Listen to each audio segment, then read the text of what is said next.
All right, so welcome to the second installment of Dank Dungeons and Drunken Dragons. Huzzah! Yeah.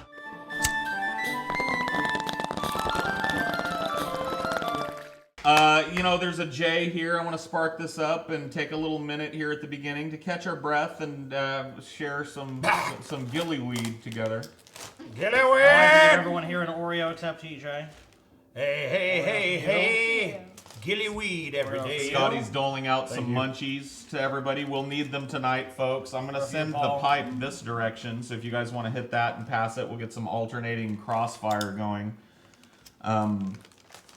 So yeah, welcome to the next episode. I'll kind of bring the audience up to speed. So after the last adventure, these folks went back to the little hamlet of Mosswater. And they're all making arrangements to go their separate ways, but they meet in the tavern every night because they're the only people in town that they know. And they've developed something like a little friendship over the last couple of days since they left Gimleck's cellar.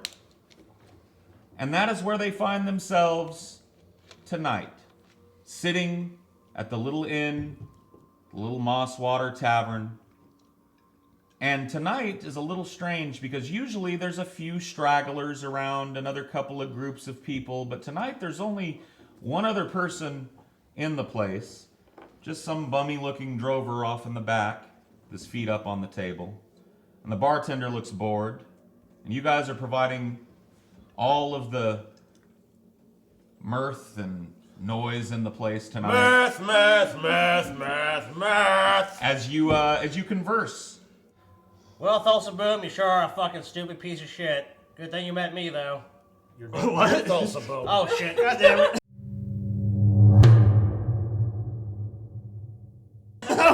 Scotty's already. You know what, Scotty? I hate to do this to you, buddy, but I want you to give me a roll right now.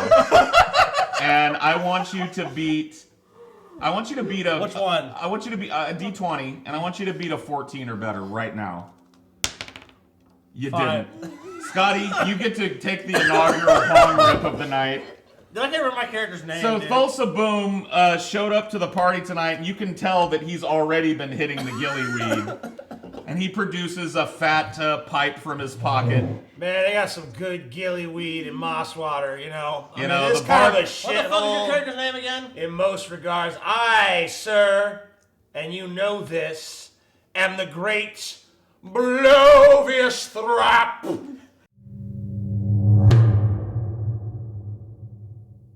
Compared to me, all others are crap. Meredith, he does this every day. He does this every day. Blovius. You're lucky to have met me. Unsettling. All right. What'd you guys put in your Gimleck's decanters, by the way? Water. I put chocolate milk in mine. Water. I put in water. I like chocolate milk. I didn't remember this was a magic item. And so I Go just... easy on the gillyweed, Thulsa. Thulsa, calm down, man. Jesus fucking Christ. Thulsa Boom is hitting the gillyweed hard tonight. And you guys brought up your Gimleck's decanter, and that's an interesting little side thing that might spark some conversation. Because you have noticed that your decanters have a property that was not explained to you by Gimleck. And that is that if you're too far from one another, they function simply as a normal flask. Wow. You found this out as one of you wandered into the woods? So to have my endless supply of chocolate milk, I have to hang out with these pieces of shit? Well, whatever. The whole universe is pieces of shit compared to the greatness of Blovius Thrap, so... There he goes again. I guess it's... What is your problem? Huh? Every 5 minutes, it's Blovius Thrap, Blovius Thrap. It's as if we don't know your name already. You are without honor! I am a This is bullshit. What is your character's name? Thrain. Thrain the pain. You're Thrain. Got you're no Meredith, brain. And you're freaking... Yeah, Blovius Thrap. You have some kind of memory issue? Jesus. I just remember, Lay off the gillyweed, I only remember friend. important people. I'm gonna go get some food. As you scoot your bench back to get food, a burst of activity at the front door. Oh shit. What at first looks like a group of adventurers, and you've seen this type of person come through this inn a bunch of times in the few days that you've all been here together. But they just keep coming. More and more of these soldiers keep pouring into this little inn until almost every table is filled. And then you notice outside, through the little windows of the tavern, that a crossbowman has positioned himself at every window, with the tip of the crossbows pointed right at your table. Did everybody pay their debts? That was the first thing I did. As you say that, a presence walks into the room that's unlike anything that you've ever seen before. A flamboyant man. A man of great importance, you can tell from his garb, but also a kind of incredible femininity, if that makes sense to you. A foppish gent. A foppish gent. He wears a big hat with a big plume of feather behind him. And he carries at his side a sword that looks like it's never been taken out of the sheath. It's so beautifully polished. His hands are in white gloves with big ruffles of lace around the wrist. And he walks with a certain daintiness that implies nobility. And with him, almost in stark contrast to him, is a great ogre of a man. A leering presence, a broad-shouldered hulk of a man, a head taller than even the tallest of you. And he has a look of malice in his eye that almost seems to mirror the look of mirth and whimsy in the eye of the foppish gent. And the gent walks up to your table and doesn't do any. He pulls a stool out and he sits down. And immediately the bartender, upon seeing him arrive, has started to prepare something for him and brings him a little glass of tea in a saucer and doesn't say a word to him, and he just takes it and he looks and toasts you all with his, and he gives a sip. He says, "Well, it's cozy in here tonight, isn't it?" Who the fuck are you? He laughs. And as he laughs, the ogre of a man standing next to him, you can hear the leather in his gloves as his fists tighten. And he says to you, "Boy, you'll do good to keep your fucking mouth shut." Well, that's the story of my life, friend. Says, oh, don't worry about it, Brutus. Don't worry about it. He's just a direct man, and so am I. But first, introductions must be in order if we're to have any kind of conversation at all. My name is Sordo S. Snoot, Esquire. And it is a pleasure to meet you. A bit about me, as I'm sure you're wondering what it is that I do for a living. These gentlemen and myself are part of the Imperial Artifact Reclamation Force. Something you've likely never heard of, because common folk like you very, very rarely run afoul of people in my business. I happen to be the Chief Inspector. Now, I would like to hear from each of you who you are and what it is you do, if you would indulge me. Starting with you. Hey, well, I'm Thulsaboom. It's a pleasure to meet you. We're just traveling companions, seeking adventure and really just opening new possibilities or opportunities wherever they may present themselves. What are your talents? Well, by trade, I use magic and I'm a sorcerer, so if you have need of magic or someone that could aid you in such endeavors. I see. And you, the sour-faced direct one. Who are you? And what is it that you do? My name is Puddentane. Ask me again, I'll tell you the same. He struck.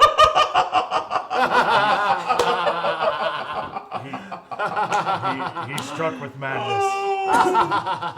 Oh, a funny joke. Don't you think so, Brutus? Yeah, Brutus, what do you think of that joke? Brutus puts a hand on your shoulder, the size of a giant turkey, and he squeezes. And you can tell he's not even exerting himself, but you feel a shock of pain through your arm. And he says, "A funny man, never was one for comedians. So do me a favor and tell the fine gentleman your name, eh? And what it is that you do, before I put your fucking face in that soup in front of you."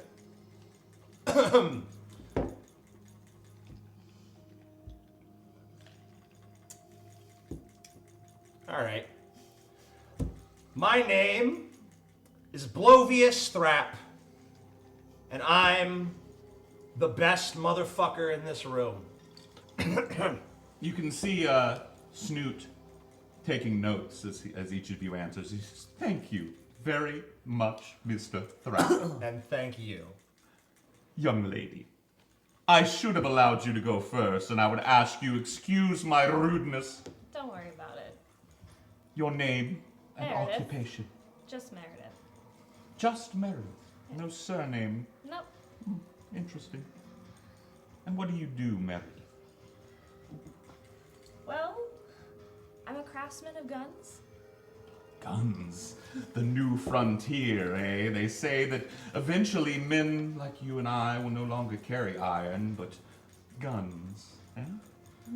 I should have known what you do with quite impressive piece that you have there. Would you mind if I took a gander at it? Well, if you're very careful with it, perhaps. Oh, I promise to return it to you just as you hand it to me, madam. Any harm comes to it, you can do to me. All right. I'll do it. He takes your musket. Says, "Oh, you think, Brutus, you ever seen one of these contraptions before?" Brutus says, "Looks like a fucking toothpick to me." "Oh, Brutus, please." "Thank you, my lady." He hands it back very delicately. "And you, the beefy gentleman, what's your name? What do you do?" I am Thrain. I am a warp rip. I I am a warp ripper. Shut up! Shut up, you! He was kind to you, was he not? I'm a sailor by trade. A sailor. I'm You just looking for. mispronounced failure. I like long walks on the beach. They're giving you a ribbing, I'm sure. Yeah, they always do this. He's a pretty self-serious Yeah. bastard. Well, Too can I serious. ask you a question? That axe at your side, what part of steering a ship is that about? Well, you know how it is in the lands of the Lenorm Kings. You just have to have a weapon close by. I've heard stories. Thank you. Well, now that we're all introduced, I suppose we can come to the business at hand. What am I doing here? Why am I so interested in talking to you? I would assume because I'm the most interesting person on the face of the earth. Oh, I would agree. You are a saucy one, you. You see, in my offices, just a scant town away, I had a terribly disturbing incident happen a few days ago. A man wandered in, filthy and disgusting, emaciated from the forest, telling a story that, well, quite frankly, was beyond belief. You see, the particulars of this story are quite interesting, because I find myself having a moment of deja vu sitting at this table. He claimed that a party of adventurers, a sorcerer, and a roguish knave a young lady with a shiny gun, and a stoic Northman. He claimed that you led he and his group, under false pretenses, to a place in the forest, whereupon you had your way with them, killing all but him. Have you ever heard such a story? Why was he there? Well, he told me that a great cache of rubies and diamonds and goblets was supposed to be hidden there, and that is the sort of thing that I deal in. You see, when a goblet is found in a cave, it must be preserved. So, I went to the place he marked on the map, and wouldn't you know, I found just such a place, but looted dry of anything of value. And here I find the very characters from this absurd story, fat and happy at the very inn that the story starts in, pockets full of jingling gold, and a great story to tell, I'm sure. So, how do we reconcile this strange occurrence? Well, Don't listen to this one. Look, the story's mostly true, but if we found a cache full of goblets and jewels, we wouldn't be in this shitty town. Yeah, why the hell would we be hanging We out wouldn't in be here. Mosswater if we'd found a bunch If of we'd crazy found what you're goblets talking and about- shit? And No, no, we're- just these we're crummy stuck here. decanters. That's all we got. That's all we got. Some crummy decanters, Look, no we were goblets, tricked- no gold. we were tricked by a magical entity. when you say the word decanter, his eyes perk up and he says, decanter? Yep. Might I see one of these decanters? Sure. Yes. Yes. A rare prize indeed. No, huh? just an ordinary decanter. One might say that, and he unscrews the top, that you could stuff 1,000,000 rubies and diamonds into a decanter such as this. And he starts to pour it out on the table. What do you have in your decanter, Scotty? Oh, dude, I didn't even think about it. You know what I have? Mead. Mead starts to pour out on the table. And he continues to talk, and it just keeps pouring. And he says, something like this would go completely unnoticed to a man not trained in antiquities, of course. Unfortunately, such a man stands before you. And I'd say this flask should have been empty 18 or 19 syllables ago. It's one hell of a flask. Wouldn't know nothing about that, Thank though. you, my friend. pretty well. I would made. apologize for the waste, but I think we know I've wasted nothing. So you see the impasse that we've come to, gentlemen. Not And really. I am here to rectify that problem. What is the What's the problem? problem? There ain't no The problem. problem is that you are in possession of Imperial artifacts, illegally obtained by violence, and that you will answer for your crime. What say you to that? Look, you could have come in here and just killed us. You obviously want something. Oh, that's true. I want nothing from you other than your compliance in handing over the things that you have in your possession. And so Slam. Let's say we do. Let's say we do. What then? I'm just handing At it. that question, a voice from the back of the tavern pipes up. Person you'd almost forgotten was in there with you at the beginning of this tale. He says, Snoot, step back. These people are deputies of mine. You all, of course, crane your neck to look at this stranger, and you see his wide-brimmed hat, his boots, a plume of smoke coming from within.